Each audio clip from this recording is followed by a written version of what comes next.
16.1 billion pesos na Philippine Digital Infrastructure Project, PDIP. Pupuhunanan na po ng pamahalaan ang ating digital infrastructure. Kayo na po ang magdetalye ng magandang balita, ASEC. Nako, maraming salamat po sa pagkakataon po. Tama ho, nagkaroon tayo ng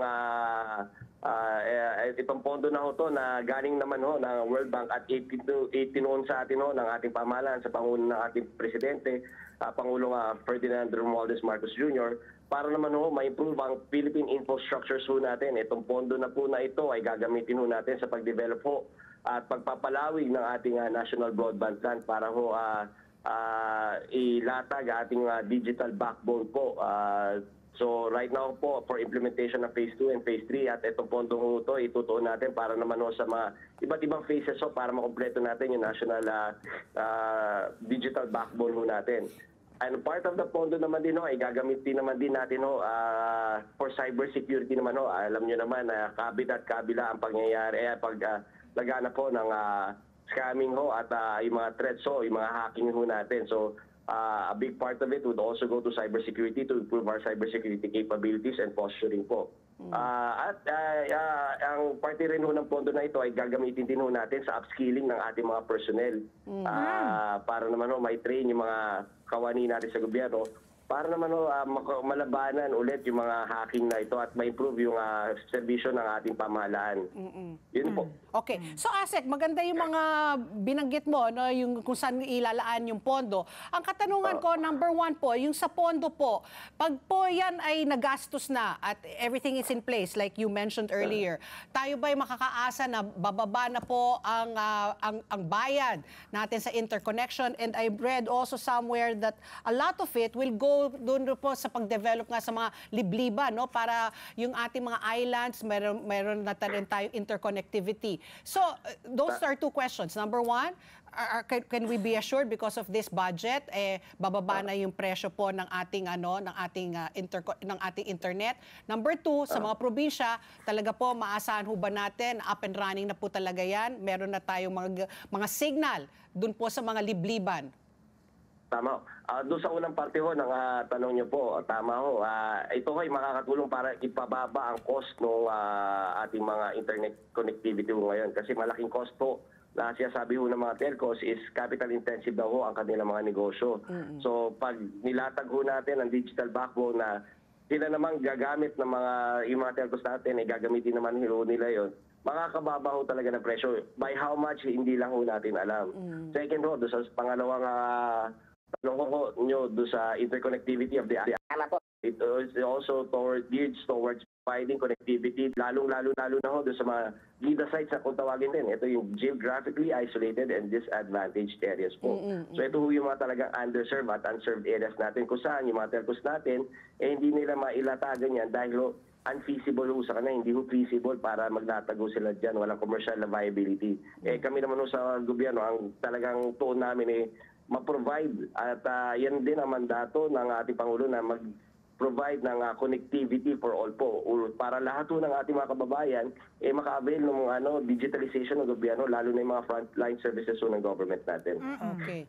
Pag sinabing digital infrastructure, what are we thinking of po dito sa binigyan ng 16.1 billion na budget po? Yan po ba yung parang hardware, cell sites, tore-tore? At the time when we're already, lalo na dahil archipelago tayo, we have remote islands. No? Sinasabi niyo, binabanggit niyo, pero meron pa mga parang tinatawag na mga missionary na walang commercial value, hindi pagkakakitaan ng ating mga telco. Or are we talking about yun? Di ba kasi ngayon, ang ngayon, connectivity via satellite na, mga SpaceX na, di ba, ASEC?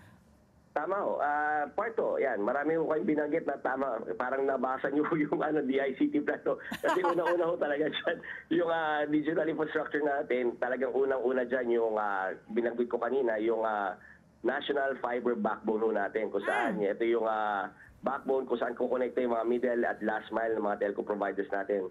So by providing yung infrastructure na yan, sana ho bumaba yung talagang makakababa ho sa cost natin yan. Kasi kami na ang naglatag, hindi na sila mga kapital para dyan.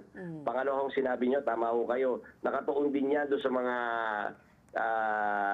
satellite access points ho. Kasi tama ho kayo, yung ibang mga access points natin, karamihan sa access points ho natin na doon sa mga liblibang lugar, ginagamit na ho talaga natin satellite technology to provide internet connectivity.